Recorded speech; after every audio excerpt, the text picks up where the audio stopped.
Hello and welcome to study IQ. Study IQ में आप सभी लोगों का बहुत बहुत स्वागत है। मैं वीरज दुबे। आज आपके इस चहेते YouTube channel study IQ PCS पर हम शुरू करने वाले हैं आपके लिए इतिहास का सेक्शन। और क्योंकि आपके एग्ज़ाम में हिस्ट्री से अगर देखा जाए तो एंशिएंट इंडियन हिस्ट्री हो या फिर मिडिवल इंडियन हिस्ट्री हो या फिर मॉडर्न इंडियन हिस्ट्री हो, इन सभी में से कहीं से भी आपसे विविध रूप से प्रश्न पूछे जाते हैं अलग अलग प्रकार के। तो ये वाला जो सेशन है जिसमें हम लोग एंशिएंट इंडियन हिस्ट्री को कवर करने जा रहे हैं, प्राचीन भारतीय इतिहास का जो सेक्शन है वो हम कवर करने जा रहे हैं। तो इसे क्या सोच करके, क्या विचार करते हुए हमने आपके सामने इसका प्रस्तुतिकरण करना चाहा है, उसको मैं सबसे पहले आपके साथ साझा करना चाहता हूँ। इसमें सबसे खास बात यह है कि हम अध्यायवार ही चलेंगे, ठीक है। अब अगर हम यहाँ पर पहले लेक्चर में आपको हिस्ट्री के बारे में सिर्फ ये बताएं कि इसका सिलेबस क्या है, तो आपके लिए आज का जो सेशन है ये बहुत ज़्यादा लाभकारी नहीं हो पाएगा। इस चीज़ को ध्यान में रखते हुए कि सिलेबस आप लोगों को अंडरस्टूड होगा या आपने तैयारी करी है या कर रहे होंगे, तो आप सब लोगों को मालूम है कि प्राचीन इतिहास का जो स्रोत है वो कहाँ से कैसे शुरू होते हुए या प्राचीन इतिहास जो है वो कैसे प्रारंभ होते हुए आगे जो है वो बढ़ता चला जाता है।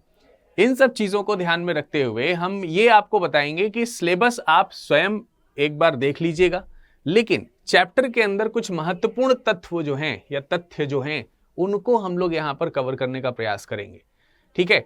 एग्जाम्पल के तौर पर ये आज हम पढ़ाने जा रहे हैं या आज हम डिस्कशन करने जा रहे हैं एंशिएंट इंडियन हिस्ट्री यानी प्राचीन भारतीय इतिहास में हम डिस्कशन करने जा रहे हैं आज सिंधु घाटी सभ्यता के उद्भव एवं नामकरण के बारे में। देखिए, जो भी टॉपिक्स यहाँ पर रखे जाएंगे मैं फिर आपको बता देता हूँ। प्री यानी आप यूपीपीएससी की तरफ से, आयोग की तरफ से ली जाने वाली किसी भी आयोग की, चाहे वो यूपी हो, चाहे वो एमपी हो, या फिर राजस्थान हो, या फिर बिहार हो, उत्तराखंड हो, या फिर छत्तीसगढ़ हो, इत्यादि में कहीं पर भी जो एक सामान्य से जानकारी पूछी जाती है इतिहास की, उसके प्रीलिम्स और मेंस के जो क्वेश्चंस बनते हैं उनमें कुछ पॉइंट्स हैं जो हम आपको खास तौर पर बताना यहाँ चाहेंगे। सेशन के अंत में हम आपसे कुछ एमसीक्यूज भी कराएंगे। इसी सेशन के अंत में एमसीक्यूज के ऊपर भी चर्चा हमारी होगी, तो सेशन के अंत तक जरूर बने रहिएगा, क्योंकि आपको अगर आपने ध्यान से पढ़ा है तो उन प्रश्नों का उत्तर देने में आपको भी खुशी महसूस होगी। और मैं आपके लिए कुछ सेशंस ऐसे भी लाऊंगा जिसमें मैं मेंस के क्वेश्चंस भी आपके लिए छोड़ करके जाऊंगा और आप उन पर लिखने का प्रयास करिएगा। हालांकि अभी हम मेंस की कोई क्लास यहाँ पर डायरेक्टली लेकर के नहीं आ रहे हैं, लेकिन आगे आने वाले समय के लिए आप भी तैयार हो जाइए, क्योंकि हम आपकी सारी तैयारी कराने के लिए तैयार हैं ही। आज एपिसोड 1 है। इस पॉइंट ऑफ व्यू से अगर हम देखते हैं, इस पॉइंट ऑफ व्यू से हम देखते हैं कि आज एपिसोड 1 है और एपिसोड 1 में हम सिंधु घाटी सभ्यता के उद्भव एवं नामकरण की बात करने जा रहे हैं। तो इस क्रम में हमें यह जानना होगा कि सिंधु घाटी सभ्यता क्या है, उसका उद्भव कैसे हुआ है, उसका नामकरण की स्थिति कैसे आई है, इत्यादि हम इसके अंदर जानने का प्रयास करेंगे। तो चलिए देखते हैं आज के टॉपिक में क्या कुछ कवर होने वाला है। इन चीजों को ध्यान में रखते हुए, इन वस्तुओं को ध्यान में रखते हुए सबसे पहले मैं आपको बता देना चाहता हूं कि आज हम एक तो सामान्य परिचय पढ़ने वाले हैं इस पर्टिकुलर सेशन में। दूसरा, सामान्य परिचय के अलावा हम इसमें डिस्कशन करेंगे जिसे हम नामकरण के तौर पर जानेंगे, अर्थात इस सिविलाइजेशन का नामकरण किस प्रकार से हुआ है, यानी इस सभ्यता का नामकरण क्यों और किस प्रकार से किया गया और किन किन नामों से हम इसको जानते हैं। साथ ही साथ हम चर्चा करेंगे कि इस सभ्यता का उद्भव को लेकर के क्या विचार हैं इतिहासकारों के, इन विचारों पर भी हमारा एक डिस्कशन होगा। और चलिए तो हम शुरुआत करते हैं सामान्य परिचय के साथ में। और सामान्य परिचय इस हिसाब से शुरू होगा कि हम पढ़ रहे हैं इतिहास, हिस्ट्री का पार्ट पढ़ रहे हैं, और हिस्ट्री अर्थात इतिहास का जो हिस्सा है इसको सबसे पहले थोड़ा सा पॉइंट समझने का प्रयास करेंगे, फिर सीधे हम अपने चैप्टर के अंदर आने की कोशिश करेंगे। इतिहास के बारे में आप जानते हैं, ऐसी प्रत्येक चीज या ऐसे प्रत्येक काल में हो चुकी हुई ऐसी प्रत्येक घटना जो गुजर चुकी है उसे हम इतिहास के कालक्रमों में रखते हैं। जैसे आज आप सेशन पढ़ रहे हैं और कल आप सेशन पढ़ चुके हैं, कोई भी सेशन पढ़ चुके हैं, तो वो सेशन आपके लिए इतिहास हो गया है कि कल आपने ये पढ़ा था। गुजरे हुए समय में कोई भी चीज आप स्टडी करना चाहते हैं तो उसे इतिहास के नाम से जाना जाएगा। इसी क्रम में अगर देखा जाए तो कितना गुजरा हुआ समय, मतलब एक तो है कि सर जस्ट कल ही का समय गुजरा है, एक है कि सर 1 महीने पहले का समय गुजरा है। ऐसे पीछे चलते चले जाएं तो कितना समय गुजर गया, कितना समय हम पीछे चले गए, इसके आधार पर इतिहास का क्रम विभाजन करा जाना थोड़ा असंभव सा रहा। तो इतिहास का जब क्रम विभाजन किया जाने लगा तो इतिहास को 3 भागों में बांटा गया इतिहासकारों के द्वारा, और वो मानव की घटनाओं के अनुसार ही बटा हुआ है। तो वो कैसी प्रकार की घटनाएं, किस प्रकार के 3 अलग अलग हिस्सों में इसको बांटा गया है, इसके ऊपर हम लोग चर्चा करेंगे। तो सबसे पहले हमें पता चलेगा कि इतिहास का जो पहला युग है वो है प्रागैतिहासिक काल, इसको बोलते हैं प्री हिस्टोरिक पीरियड। प्रागैतिहासिक काल अर्थात प्री हिस्टोरिक पीरियड। प्रागैतिहासिक का मतलब हो गया इतिहास का ऐसा समय जिसमें व्यक्ति तो था, यानी मानव तो था, लेकिन मानव इतना विकसित नहीं था कि वो अपने आने वाले जो समय के लोग हैं उनके लिए कुछ सोच सकता हो, या फिर उनके लिए कोई ऐसा साक्ष्य छोड़ करके जाए जिससे उन लोगों के बारे में आगामी मानव कुछ समझ सके, पढ़ सके, जान सके। तो ये वो समय है, इसको आप सीधे सीधे शब्दों में ऐसे समझिए कि एक ऐसा समय है जिसके कोई भी लिखित साक्ष्य मौजूद नहीं है। लिखित साक्ष्य, या साक्ष्य का मतलब क्या है? एविडेंसेस, जिनके कोई भी रिटन एविडेंसेस मौजूद नहीं है। ऐसा टाइम पीरियड जिसमें मानव तो रहा है, मानव है तो वो इतिहास का समय तो हो ही गया, लेकिन उस मानव ने कुछ भी लिखा नहीं है, और ये केवल रिटन एविडेंसेस ही यहां पर रहे हैं। तो रिटन एविडेंसेस के इस काल को, इस समय को हम लोग प्री हिस्टोरिक एरा यानी प्रागैतिहासिक काल के रूप में जानते हैं। मूलतः ऐसे मानवों का जो इतिहास है या ऐसा समय का जो इतिहास है, यह केवल आर्कियोलॉजिकल जो सोर्सेज हैं, एविडेंसेस जो हैं, यानी कि पुरातात्विक जो साक्ष्य हैं, उनसे ही पता चलता है इनके बारे में। पुरातात्विक साक्ष्य अर्थात आर्कियोलॉजिकल एविडेंसेस। आर्कियोलॉजिकल एविडेंसेस ही केवल इसके लिए क्यों मिलते हैं? क्योंकि इनके रिटन एविडेंसेस है ही नहीं, इन्होंने लिखना पढ़ना नहीं सीखा था। तो उस समय के नर कंकाल, मानव कंकाल, वस्तुएं जो उस समय वो इस्तेमाल करते थे, उनसे हम उस हिस्ट्री के सोर्सेज का पता लगाते हैं। सेकेंडली अगर हम बात करेंगे तो एक और हिस्ट्री का पीरियड आएगा जो कि आद्य ऐतिहासिक काल के नाम से जाना जाता है, जिसे आप प्रोटो हिस्टोरिक पीरियड कहते हैं।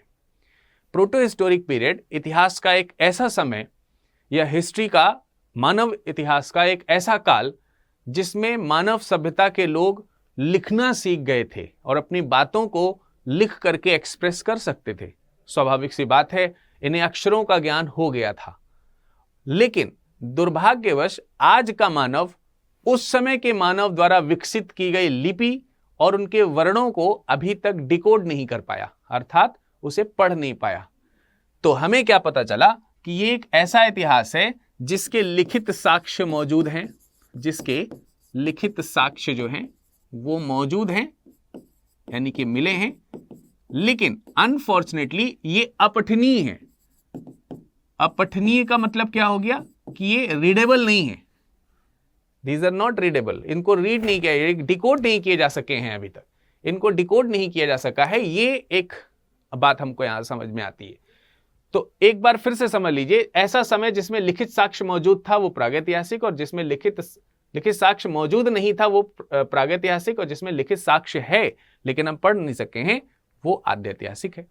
अब इसी तरीके से तीसरा हिस्ट्री का फेज आएगा जिसमें हम लोग देखेंगे ऐतिहासिक काल, और ऐतिहासिक काल के लिखित साक्ष्य मौजूद हैं, लिखित साक्ष्य जो है वो मौजूद हैं, और इसके अलावा मौजूद हैं, इसके अलावा ये पठनीय भी हैं। पठनीय का मतलब रीडेबल हैं, ये इनको पढ़ा जा सकता है, डिकोड किया जा चुका है, जान चुके हैं हम।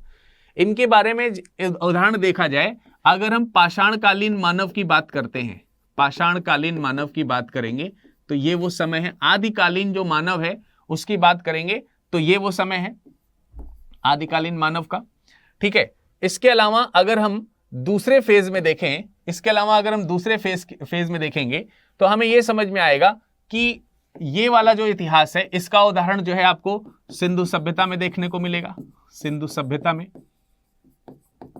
और ये वाला जो कारण है, ये वाला जो काल है, इसके एविडेंसेस में तो वो सब कुछ जिसके बारे में आप जानकारी रखते हैं, जैसे सिंधु घाटी सभ्यता के बाद का जो भी समय है, आप इसे वैदिक समय से लेकर के, वैदिक काल से लेकर के आज तक का जो हिस्सा है, वर्तमान तक का जो हिस्सा है, ये सारा का सारा ऐतिहासिक काल के अंतर्गत आता है।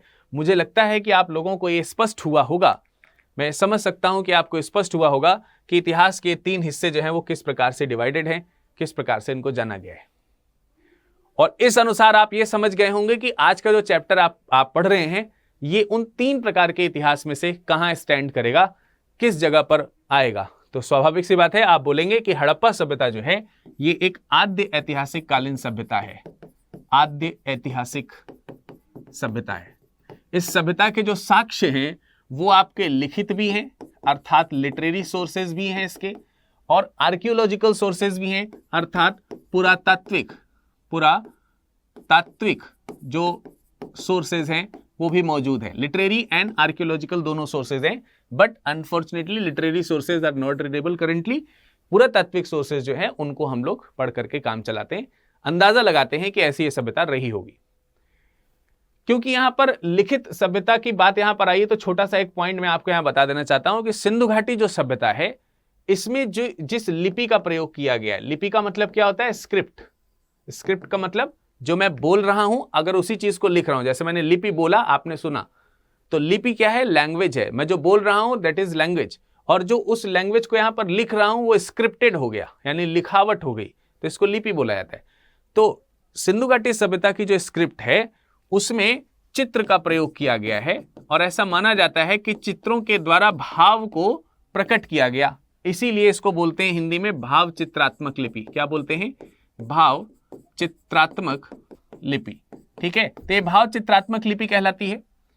इसके अलावा इसमें जो सिंबल्स हैं उसका प्रयोग किया गया है, संकेतों का प्रयोग किया गया है, लेकिन उन संकेतों को स्पेशली डिकोड नहीं किया जा सका। ऐसे एक लिपि को अगर हम लिखने का प्रयास करें तो जैसे ये कुछ इस तरीके की चीजें जो हैं वो बनाते हैं।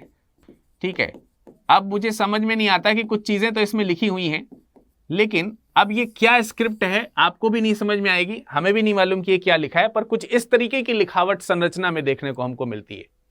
इसके अलावा इनकी जो लिखावट है वो माना जाता है कि left to right, right to left, then left to right, then again right to left, इस प्रकार से वो लिखा करते थे। और इस वाले स्ट्रक्चर को हम लोग बोलते हैं बाउस्ट्रोफिडन, बाउस्ट्रोफिडन स्क्रिप्ट। ठीक है, ये स्टाइल है बाउस्ट्रोफिडन स्क्रिप्ट की। ठीक है, तो ये कुछ स्टेटमेंट हैं जो आपको ध्यान रखने चाहिए इसकी कीलाकार लिपि के ऊपर अगर देखा जाए तो। आई होप कि ये वाला पॉइंट भी क्लियर हो गया होगा। लेकिन हम सिंधु घाटी सभ्यता की बात कर रहे हैं तो इसमें नाम देखिए आ रहा है हड़प्पा सभ्यता। किसी भी सभ्यता का जब हम नामकरण करना शुरू करते हैं, किसी भी सभ्यता के बारे में हम जब उसका नाम रखना शुरू करते हैं तो कुछ चीजें होती हैं, इतिहासकार कुछ चीजों का ध्यान रखते हुए नाम रखते हैं। जैसे कि एग्जाम्पल के तौर पर किसी पर्टिकुलर सभ्यता के बारे में जब जाना जा रहा है तो उसका सबसे पहला खोजा गया स्थल क्या है, इसके आधार पर भी उस सभ्यता का नामकरण किया जाता है। इसके अलावा इस सभ्यता का, किसी भी सभ्यता का नामकरण इस आधार पर भी किया जा सकता है कि वह सभ्यता किस जल स्रोत के किनारे, जल स्रोत यानी कि किस वाटर स्रोत जो है, स्रोत के किनारे जो है वो सृजित हुई है, यानी कि निर्मित हुई है। क्योंकि किसी भी सिविलाइजेशन को पानी तो चाहिए ही। अगर वो वाटर का सोर्स एक रिवर है तो किस नदी के किनारे उसका विकास हुआ है, इस हिसाब से भी हम उसका नामकरण करते हैं। इसके अलावा नामकरण की एक और पद्धति होती है जिसमें आप उनके द्वारा प्रयोग की गई जो धातुएं हैं, उनके द्वारा जो प्रयोग की गई जो धातुएं हैं, मेटल्स हैं, उन मेटल्स में किस चीज का वो ज्यादा प्रयोग करते हैं, फ्रीक्वेंटली यूज्ड मेटल क्या है उस सिविलाइजेशन का, इसके आधार पर भी सभ्यता का नामकरण किया जाता है। तो आई होप कि आपको ये वाला पॉइंट भी समझ में आया होगा। तो इंडस वैली सिविलाइजेशन के बारे में ये छोटी छोटी पॉइंट्स थे जो मैंने आपको बताए। जब आप प्रीलिम्स लिखते हैं, यहाँ पे प्रीलिम्स के कई सारे क्वेश्चन तो बन ही गए, जब आप मेंस लिखते हैं तो आपके कल्चर के बारे में पूछा जा सकता है, इंडस वैली सिविलाइजेशन के स्क्रिप्ट के बारे में पूछा जा सकता है आपसे।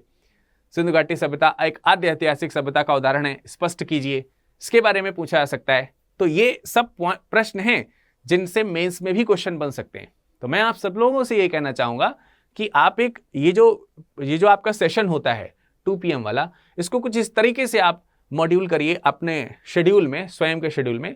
अलग अलग दिन हम लोग अलग अलग प्रकार के सब्जेक्ट्स लेकर के आते हैं। अब आप इसमें जल्दीबाजी मत करिएगा कि सर एक सब्जेक्ट तो बहुत दिन बाद आएगा। तो आपको मालूम है कि हथेली पे तो हम सरसों नहीं जमा सकते हैं ना, हर सब्जेक्ट भी कवर करना है। तो आप शेड्यूल बना लीजिए, पढ़िए ध्यान से, समय लीजिए, धैर्य का इस्तेमाल करिए, और सिविल सर्विसेज में धैर्य की बहुत जरूरत होती है, तो आपको मालूम ही है। अब हम बात करेंगे सिंध सभ्यता के नामकरण की कि ये जो पीछे प्रोसेस मैंने आपको बताया कि इन प्रोसेस में हम लोग इस तरीके के नामकरण करते हैं, तो इनमें में से इस सिविलाइजेशन का नामकरण करते समय किन चीजों का प्रयोग किया गया होगा। तो सबसे पहली बारी आती है नामकरण में, अगर हम देखें तो एक नाम आता है हड़प्पा सभ्यता। पर क्या कारण है कि हम इस सिविलाइजेशन को हड़प्पा सिविलाइजेशन के नाम पर जानते हैं? तो अगर आप देखोगे तो उस समय के भारत की अगर हम तुलना करते हैं, जिस समय ये सिविलाइजेशन है या एंशिएंट टाइम के अगर हम इंडिया की बात करते हैं, तो एंशिएंट टाइम का इंडिया समथिंग लाइक कुछ इस तरीके से दिखेगा आपको। हालांकि एग्जैक्टली नहीं बना पाया मैं, क्योंकि यहाँ पे थोड़ा सा स्पेस कम हो गया। पर हमें जिस एरिया को लोकेट करना है वो ये वाला रीजन है, पूरा का पूरा ये वाला जो रीजन आप देख रहे हैं, ये पूरा रीजन है जिसको हम लोग इंडस वैली सिविलाइजेशन के अंतर्गत लेकर के आएंगे। और हड़प्पा रीजन जो है, हड़प्पा सभ्यता जो है, ये वो साइट है जिसका जहां पर सर्वप्रथम प्रमाण मिला, जहां सबसे पहला साक्ष्य देखने को मिला। साक्ष्य का मतलब आप समझ गए होंगे, एविडेंसेस। तो इन जगहों पर या हड़प्पा जो प्लेस है प्रेजेंट टाइम, पहली बात तो आप ये ध्यान कर लीजिए कि हड़प्पा कोई एंशिएंट नेम नहीं है। प्रेजेंट टाइम में हड़प्पा जो है वो मोंटगोमरी में पाकिस्तान में स्थित एक गांव है, जगह है, और उसी जगह पर इस सभ्यता का पहला साक्ष्य देखा गया। दैट इज वाई इस सिविलाइजेशन को हम लोग हड़प्पन सिविलाइजेशन के तौर पर जानते हैं, हड़प्पा सभ्यता के नाम से जानते हैं। तो हड़प्पा सिविलाइजेशन का नामकरण हड़प्पा के नाम से क्यों किया गया होगा, इसका रीजन शायद आपको समझ में आया, क्योंकि इसका पहला साक्ष्य जो है आपको यहां पर देखने को मिला है। इसके अलावा हड़प्पा जो है रावी नदी के किनारे है। तो आपसे मेरा क्वेश्चन है, क्या हम इसे रावी रिवर सिविलाइजेशन कहते हैं, हाँ या नहीं? इसको कमेंट सेक्शन में कमेंट करके बताइएगा। और नहीं कहते हैं तो क्यों नहीं कहते हैं, या फिर अगर नदी के नाम पे इसका सिविलाइजेशन का नामकरण किया जाता है तो किस नदी के नाम पर किया जाता है? देखिए, एक दूसरा नाम है यहां पर, दूसरा नाम आपको मिलता है इंडस एंड सरस्वती रिवर का नाम लेते हुए Indus Saraswati civilisation, Sindhu Saraswati region. तो ये वाला जो क्षेत्र आप देखोगे ना, मैं आपको यहां पर एक मैप पर लेकर के आता हूं, थोड़ा सा आगे बढ़ाते हुए, फिर स्लाइड में हम बैक वापस आएंगे। लेकिन पहले मैं आपको दिखा देता हूं एक मैप। यहां पर जरा देखिए, ये मैप है, इस मैप को जरा देखिए।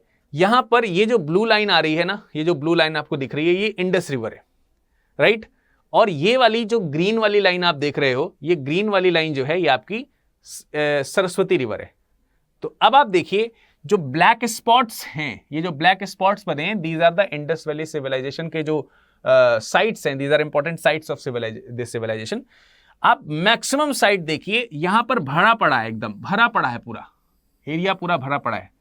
मैक्सिमम 80% ऑफ द साइट, कहा जाता है कि लगभग 1400 साइट्स जो हैं, जो खोजी गई हैं अभी तक, उन 1400 साइट्स में लगभग 1100 साइट्स जो हैं, these have been excavated and founded on the bank of this Saraswati river, जो कि आजकल जो है लुप्त हो चुकी है, जो कि गंगा घाटी के आसपास कहीं देखी जाती थी पहले। और ये जो आपका लगभग, ये आप मान के चल सकते हो कि 80% हिस्सा तो यही कवर कर रहा है। एंड 400 साइट्स नियर अबाउट, या जो भी आपकी बची लगभग 300-400 साइट्स, 20% साइट्स जो है वो आपको इंडस रिवर के किनारे देखने को मिलेंगी। इसीलिए मैं आपको यहां पर बता रहा था कि ये जो साइट है, इसके बारे में आपको डिस्कशन कर रहा था, और डिस्कशन करते हुए बता रहा था यहां पर कि सिंधु सभ्यता को इस तरीके से जाना जाता है, सिंधु सभ्यता के नाम से, सिंधु सरस्वती सभ्यता के नाम से जाना जाता है। रीजन बिहाइंड कि इसके जो मैक्सिमम या अधिकतम जो साक्ष्य मिले हैं, या जो शहर मिले हैं, या जो स्थल मिले हैं, उन स्थलों का लोकेशन ये है। नदी के आधार पर जब नामकरण करेंगे तो आप इसे सिंधु सरस्वती सभ्यता भी कहेंगे। पर एक रीजन और भी है कि हम इसे सिर्फ सिंधु सभ्यता के नाम से भी जानते हैं। इसे हम सिर्फ सिंधु सभ्यता यानी कि इंडस सिविलाइजेशन के नाम से भी जानते हैं। उसका रीजन ये है कि जो पहला साइट है, ये वाला जो साइट है हड़प्पा वाला, ये साइट रावी नदी के किनारे है, और रावी नदी जो है ये इंडस की सिंधु नदी की, या सिंधु जो नदी बहती है उस नदी की ट्रिब्यूटरी रिवर है, ठीक है। तो किसी भी सभ्यता का नाम जो होता है वो मेन रिवर के नाम से रखा जाता है। ये मुख्य नदी है और ये ट्रिब्यूटरी अर्थात सहायक नदी है। तो सहायक नदी के किनारे भले ही ये मिला है, इसलिए हम इसको रावी नदी सिविलाइजेशन ना कह के इंडस सिविलाइजेशन भी कहते हैं। तो it is also known as Indus valley civilisation as well as Indus Saraswati civilisation. I hope कि this point has been clear in your mind. Moving to the next, it is also known as कांस्य युगीन सभ्यता यानी bronze age civilisation, इसको हम लोग bronze age civilisation के नाम से भी जानते हैं, कांस्य युगीन सभ्यता के नाम से भी जानते हैं। और ये वो वाला रीजन हमने आपको बता दिया कि जब मैंने आपको कहा था किसी सभ्यता का जो नामकरण है वो उस सभ्यता में यूज की जाने वाली जो धातु है, जो मेटल है, उस मेटल का मैक्सिमम यूज या फ्रीक्वेंटली यूज किस मेटल का कर रहे हैं उसके आधार पर किया जाता है। तो ये वो फ्रीक्वेंटली यूज्ड मेटल है कांसा, जिसका वो इस्तेमाल करते हैं। इसके अलावा एक और फ्रीक्वेंटली यूज्ड मेटल है दैट इज तांबा, और इसी वजह से इसे हम ताम्र युगीन सभ्यता भी कहते हैं, कॉपर एज सिविलाइजेशन के नाम से भी जानते हैं। तो it is also called copper age civilisation as well as it is also called bronze age civilisation. और ब्रॉन्ज एज सिविलाइजेशन से एक और पॉइंट आपके मन में जाना चाहिए कि ये लोग रसायन विज्ञान में शायद उन्नत हो चुके थे, क्योंकि कांसा जो है एक मिश्र धातु है, ये एक एलॉय है, एक मिश्र धातु है, और मिश्र धातु का निर्माण करने के लिए रासायनिक जानकारी का होना आवश्यक होता है। तो सिंपल सी बात है कि ये लोग वैज्ञानिक तर्क पर भी अपना जीवन जीना शुरू कर चुके थे। इसके प्रमाण भी हमको इस बात से देखने को मिलते हैं कि वो एक कांस्य युगीन सभ्यता है।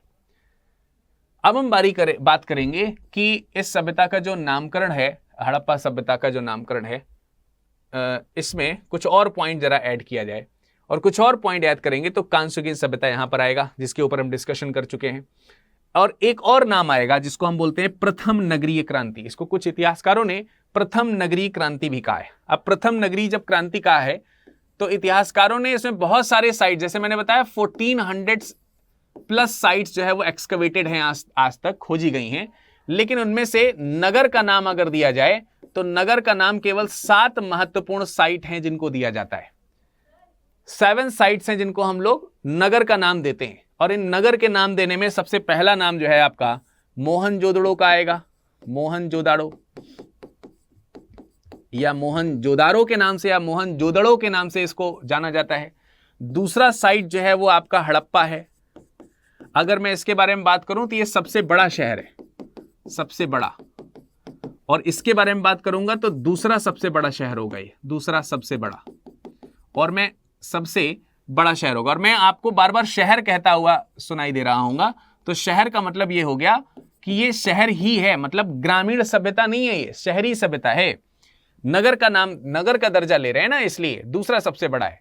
ठीक है, इस चीज का हमको ध्यान रखना है। लगभग 150 हेक्टेयर के आसपास ये जो है फैला हुआ है, और लगभग 250 हेक्टेयर के आसपास ये फैला हुआ है, ये आपको ध्यान रखना है। इसके अलावा थर्ड साइट की अगर हम बात करेंगे तो थर्ड साइट जो है वो चनहुदड़ो है। चनहुदड़ो ये सिंध प्रांत में आपको देखने को मिलेगा, ये आपको पाकिस्तान रीजन में देखने को मिलेगा, ये भी आपको पाकिस्तान में देखने को मिलेगा। फोर्थ इंपॉर्टेंट साइट जो है वो आपकी लोथल है। लोथल जिसको कि आप गुजरात में देखते हैं, गुजरात जो कि भोगवा नदी के किनारे है, आपको मालूम होगा शायद। 5वीं इंपॉर्टेंट साइट की अगर हम बात करेंगे तो ये कालीबंगा है।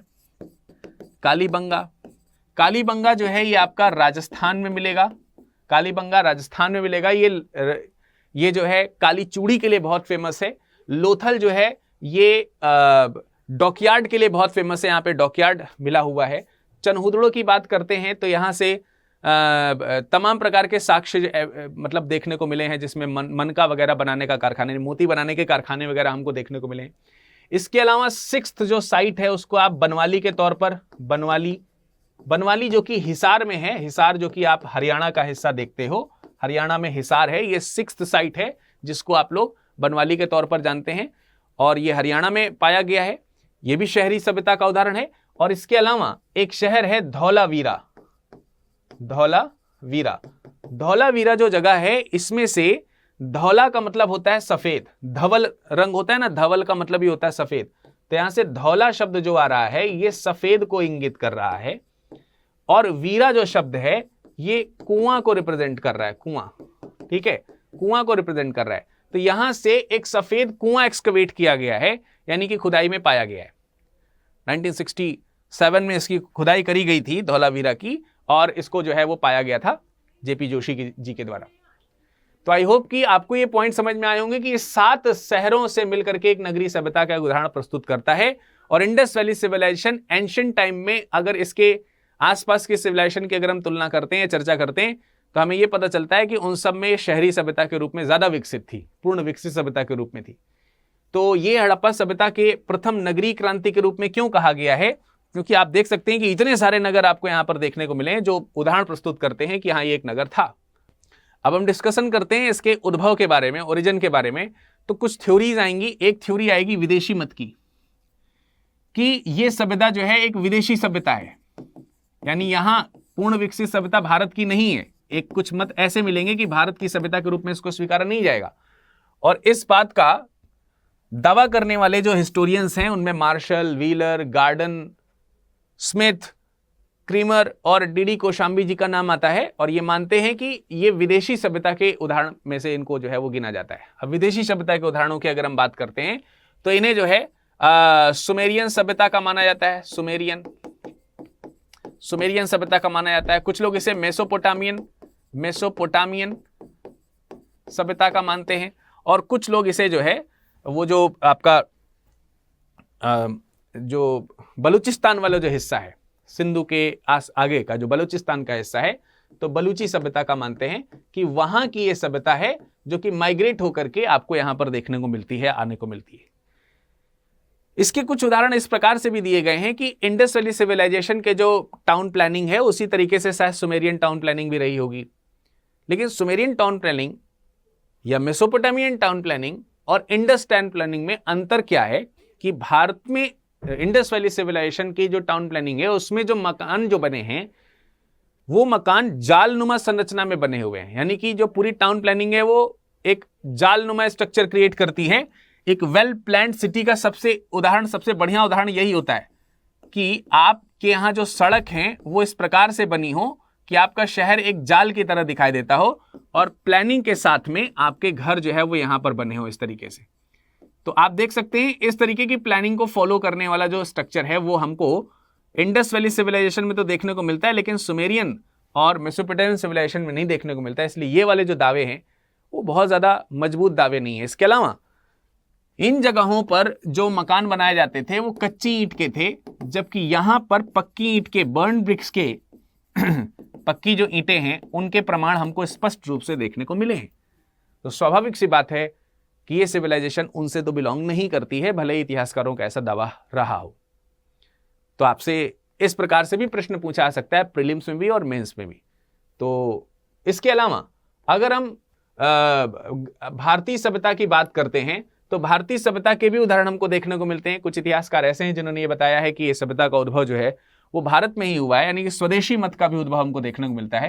ये स्वदेशी मत भी देखने को मिलता है जिसमें कहा जाता है, जिसमें एग्जाम्पल है अमलानंद घोष जी कहते हैं कि राजस्थान की जो मूलभूत स्ट्रक्चर है, राजस्थान का जो मूलभूत स्ट्रक्चर है और पश्चिम में जो सिंध का स्ट्रक्चर है ये पूर्णतः भारतीय स्ट्रक्चर है और यहीं एंशिएंट इंडियन कल्चर जो है वो डेवलप हुआ है, जिसे हम इंडस वैली सिविलाइजेशन के तौर पर जानते हैं। सोथी सभ्यता का नाम आपने सुना होगा, तो ये सोथी सभ्यता को रिप्रेजेंट करने का इनका जो है थ्योरी है, सोथी सभ्यता, सोथी कल्चर। ठीक है, गुजरात और राजस्थान के आसपास की सोथी कल्चर जो है उसको रिप्रेजेंट करने का इनका उदाहरण देखने को मिलता है। तो इन लोगों के एविडेंसेस से पता चलता है कि सिविलाइजेशन यहीं के ही डेवलप्ड है, बाहर की नहीं है। ठीक, तो इस पे विवाद है, हालांकि अभी पूरी तरीके से देखा जाए तो एक स्ट्रक्चर फॉलो नहीं होता है, लेकिन कुछ ना कुछ विवाद है। ये आपको पूरा का पूरा ये मैप आप देख लीजिए। इस मैप में ये पूरा का पूरा ट्रायंगुलर शेप जो आपको देखने को मिल रहा है, ऑलमोस्ट ट्रायंगुलर शेप इस तरीके का जो देखने को मिल रहा है, ये माना जाता है कि सिंधु घाटी सभ्यता का जो आकार है वो त्रिभुजाकार है, यानी ट्रायंगुलर शेप है, त्रिभुजाकार। 12,99,600 वर्ग किलोमीटर के आसपास इसका एरिया माना जाता है। इसके अलावा अगर हम इसको स्ट्रक्चर करें ईस्ट वेस्ट नॉर्थ साउथ में, तो इसके एक्सटेंट जो हैं नॉर्थ में मांडा, जम्मू कश्मीर में जो कि पाया जाता है। ईस्ट में अगर आप देखोगे यहां पर आपको उत्तर की ओर ये आलमगीरपुर, यहां पूर्व की ओर आपको आलमगीरपुर देखने को मिलेगा। पूर्व में आपको आलमगीरपुर जो कि उत्तर प्रदेश के मेरठ में है। दक्षिण वाला हिस्सा यहां पर दिख नहीं रहा है, लेकिन आप सबसे नीचे साउथ में जाएंगे तो दैमाबाद यहां पर आएगा, दैमाबाद। दैमाबाद ये आपका महाराष्ट्र में है, ठीक है। और पश्चिमी हिस्सा जो है वो सुतका गेंडोर है। पश्चिमी हिस्सा जो पाया गया है वो कौन सा है? सुतका गेंडोर, जो कि बलूचिस्तान में है, बलूचिस्तान में स्थित है। तो ये ईस्ट वेस्ट नॉर्थ साउथ जो है उसके एक्सटेंट आपको यहां पर देखने को मिलते हैं, जो इस सभ्यता में आपको अब याद रखना जरूरी है कि पूर्वी सीमा कहां तक पाई गई है, पश्चिमी सीमा कहां तक पाई गई, उत्तरी कहां तक पाई गई, दक्षिणी कहां तक पाई गई है। इस तरीके से यदि अगर प्रश्न किए जाते हैं तो आप इसका उत्तर यहां पर ऐसे आकार करके दे सकते हो। क्लियर है? बात समझ में आ रही है यहां तक? तो आई होप कि आपको ये सारे पॉइंट समझ में आए होंगे, कैसे इसका उद्भव हुआ है, किस प्रकार का स्ट्रक्चर है, क्यों इसका नामकरण इस तरीके से किया गया है, किसी इतिहास को हम किस रूप में पढ़ते हैं, इत्यादि वगैरह आपको समझ में आया होगा। आज के इस सेशन में जो भी मैंने आपको पढ़ाया है उस सेशन से संबंधित कुछ यहां पर मैंने प्रश्न रखे हैं। इन प्रश्नों का उत्तर एक एक करके आपको कमेंट सेक्शन में कमेंट करके देना है। पहला प्रश्न आपके लिए है, पहला प्रश्न है कि सिंधु सभ्यता के लोग किस धातु से अपरिचित थे? क्या वो सोना था या तांबा था या चांदी था या फिर लोहा? कमेंट सेक्शन में कमेंट करके दीजिएगा। थोड़ा सा आपको पढ़ने के लिए मैंने एक तरीके से होमवर्क दे दिया है, ये जरूरी है। सैंधव सभ्यता स्वरूप में कैसी थी? क्या ये नगरीय सभ्यता थी, क्या ये ग्रामीण थी, कृषि प्रधान थी, या फिर उपरोक्त में से कोई नहीं? इस प्रश्न का उत्तर भी आप दीजिएगा कमेंट सेक्शन में कमेंट करके। अगला प्रश्न है, सैंधव सभ्यता का एक स्थल लोथल किस राज्य में स्थित है? सिंपली इसमें पूछा जा रहा है कि लोथल जो है वो किस राज्य में स्थित है, जो कि आपको मैंने बताया 7 नगरीय सभ्यताओं में से एक है। सैंधव सभ्यता मानव इतिहास के किस काल से संबंधित है? अर्थात वो पूर्व पाषाण है, नव पाषाण है, आद्य ऐतिहासिक है या ऐतिहासिक काल है? प्री स्टोन या फिर नियोलिथिक या फिर प्री हिस्टोरिक या फिर हिस्टोरिक? ठीक है। इसके अलावा आपको इन सभी प्रश्नों का उत्तर देने के अलावा आपको यह भी समझना है कि हमें कैसे पढ़ाई करनी है, स्ट्रक्चर कैसा रखना है। ये मैंने आपको बताया है पहले भी, आज भी शुरुआत में मैंने बताया आपको किस तरीके से आपको प्लान करना चाहिए अपनी पढ़ाई को। और अपने मित्रों को जरूर बोलें कि एक शानदार श्रृंखला जो है study IQ PCS YouTube channel, और वो सभी विद्यार्थी जो PCS की तैयारी कर रहे हैं उनके लिए स्ट्रक्चर्ड हो चुका है। तो आप यहां पर लाइनअप जरूर हो जाइए। इसके अलावा अगर आपको किसी प्रकार की क्वेरी है, प्रश्न है, संभावना है, तो आप मुझसे कनेक्ट हो सकते हैं, जुड़ सकते हैं। मजेदार बात यह है कि स्टडी IQ का जो ये PCS यूट्यूब चैनल है, ये आपके लिए सुबह से लेकर के रात तक डिफरेंट टाइम में आपको स्टडी मटेरियल्स प्रोवाइड कर रहा है। और भी चीजें लाइनअप होने वाली हैं उसमें, उनका भी आप इंतजार करिएगा। लेकिन अभी जो चीजें हो रही हैं उनको जरूर आप सीक्वेंस वाइज पढ़ना शुरू कर दीजिए ध्यान से, जिससे कि आपकी पढ़ाई बाधित ना हो। तो आपके SDM बनने का सपना जरूर साकार होगा, और इस SDM बनने के सपने को साकार करने के लिए ही स्टडी IQ आपके लिए स्टेट PSC का कोर्स लेकर के आया है। और स्टेट PSC का जो ये स्मार्ट कोर्स है, इसमें अगर आप VRUP अगर ये आप कोड यूज करेंगे, विरद मेरा नाम है, उसमें से VR और UP का इस तरीके से आप UP कोड लगा सकते हैं। इस कोड का इस्तेमाल करने से 16,000 का जो ये कोर्स है जस्ट ऑलमोस्ट ₹500 के आसपास आपका ये आ जाएगा। और मजेदार बात 5,000 के आसपास आ जाएगा। और 5,000 ही मजेदार बात नहीं है, सेशंस जो आप लेते थे ये 1 साल के लिए वैलिड होते थे, और ये डबल वैलिडिटी के साथ है, अर्थात 24 मंथ्स के लिए है। So please do avail by using this code and assure हो जाइए कि आपका SDM बनने का सपना अब ज्यादा दूर नहीं है, जल्दी ही पूरा होगा। आज के श्रृंखला में फिलहाल इतना ही, मुलाकात करेंगे नेक्स्ट सेशन में। तब तक के लिए नमस्कार, धन्यवाद।